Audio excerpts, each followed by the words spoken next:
Boas, desta feita, leis do movimento. Temos um automóvel de 1000 kg que se desloca a uma velocidade de 72 km/h quando avista um velho a passear um cão. Isto acontece quando ele se encontra a uma distância de 500 metros do velho e, nessa altura, ele vai travar. Para isso, existirá uma força mínima que vamos ter de exercer no automóvel para impedir então a desgraça.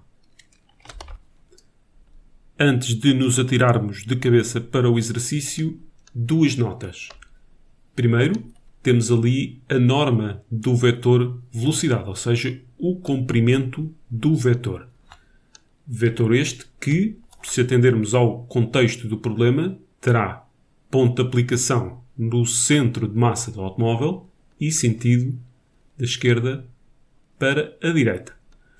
A velocidade tem sempre o sentido do movimento. Segunda nota, para que consigamos parar aquele automóvel antes de bater no velho e no cão, vamos ter de exercer uma força que, neste caso, terá o sentido da direita para a esquerda. Sempre que a força e, consequentemente, depois a aceleração tem sentido oposto à velocidade, temos então um movimento retardado e o valor da velocidade vai aproximando-se de zero. Vamos a contas. A primeira coisa que me está a fazer ali confusão é aquela velocidade que não está no sistema internacional. Vamos então convertê-la para metros por segundo. 72 km são 72.000 metros numa hora. E nós sabemos que uma hora são 3.600 segundos. Dividindo então 72.000 por 3.600, ficamos com 20 metros por segundo. Se não se ajeitarem a trabalhar desta forma, poderão sempre fazer 72.000 metros. Foi a distância percorrida em 3.600 segundos, ou seja, uma hora. E nós queremos saber o número de metros que ele percorre num segundo. Para movimentos acelerados com aceleração constante, temos então as seguintes leis do movimento.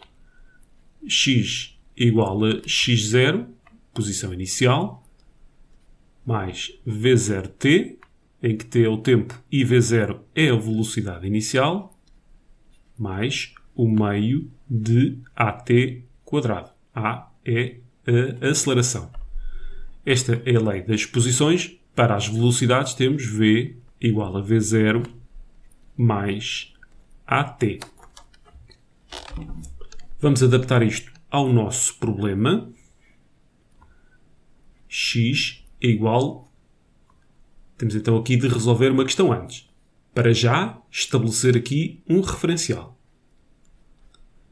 Cresce, neste caso, da esquerda para a direita. E também temos de estabelecer a origem deste referencial. Vamos tomar o 0 ali na posição em que se encontra o automóvel. Faz com que o cão e o homem estejam ali na posição 500. Podemos então continuar. Posição inicial é 0. Velocidade tem valor positivo, porque tem o mesmo sentido, neste caso, do nosso referencial. Mais 20t mais o meio de at quadrado. Nós não sabemos a aceleração. Ela terá o mesmo sentido da força, por isso, no final, esta aceleração dará certamente negativa, porque tem sentido contrário ao do eixo. V é igual a V0, que é 20, mais AT. Estas leis do movimento servem para qualquer posição. Agora vamos a um ponto em concreto, ou seja, àquele ponto em que o carro chega ali perto do homem. Vamos admitir então que nem o homem nem o cão se mexeram. que é que se passa então de especial ali? Nós sabemos o x, que é 500, que é igual a 20t mais o meio de at quadrado, e nós queremos que a velocidade seja 0.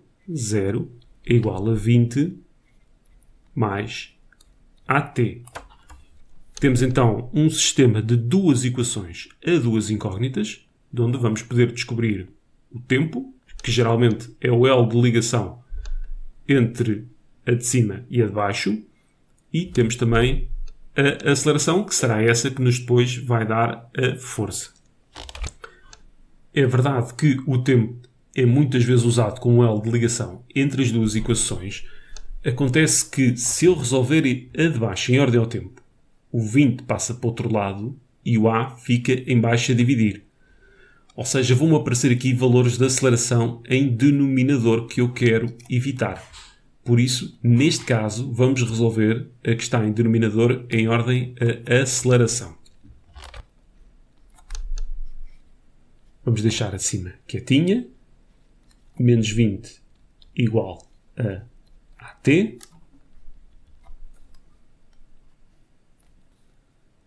O tempo vai passar ali para o lado esquerdo a dividir.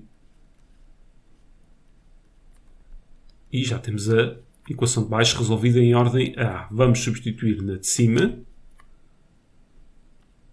500 igual a 20t mais o meio. O A é menos 20 sobre t. E por fim o t quadrado. E um destes tempos vai cortar com um dos tempos de cima.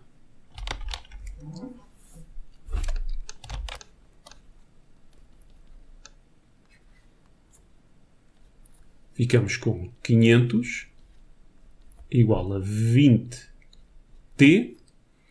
menos 20 a dividir por 2 é menos 10. E fica também ali aquele tempo, ou seja, menos 10t. Já podemos então saber o tempo. 500 igual a 20 menos 10 dá 10.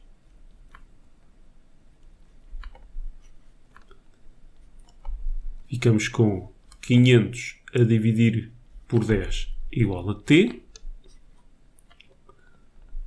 Ou seja, tempo igual a 50 segundos. Substituindo na de baixo, vamos olhar para aqui.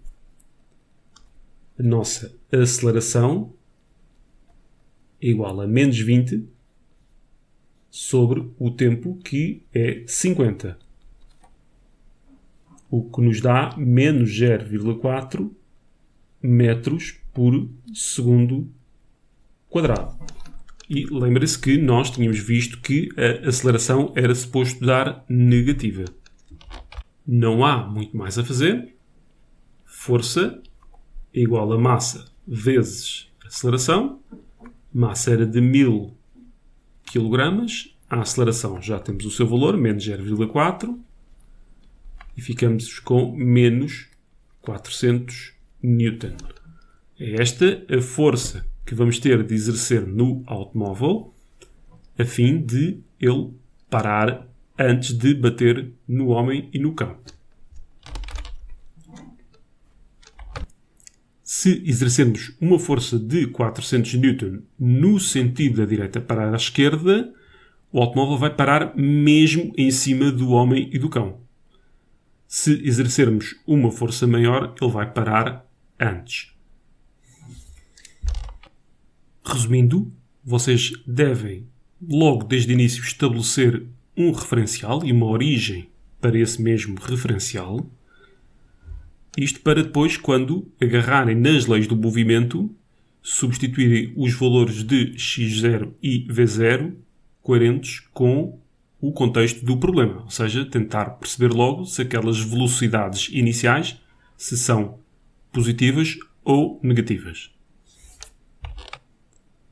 De seguida, temos de ir a um ponto em concreto, Ora, eu queria a força mínima, por isso, no limite, o carro ia parar mesmo em cima do velho e do cão. Foi por isso que se substituiu o X por 500 metros, que era a posição onde o cão se encontrava, e a velocidade por 0 metros por segundo. A seguir tem um sistema de equações para resolver. Acontece que não é um sistema de equações lineares, por isso tentem antecipar um pouco aquilo que vos pode facilitar mais a vida. Menos 400 Newton, então, é o suficiente para o velho e o cão ficarem para contar a história. Terminamos por aqui o exercício e portem-se bem.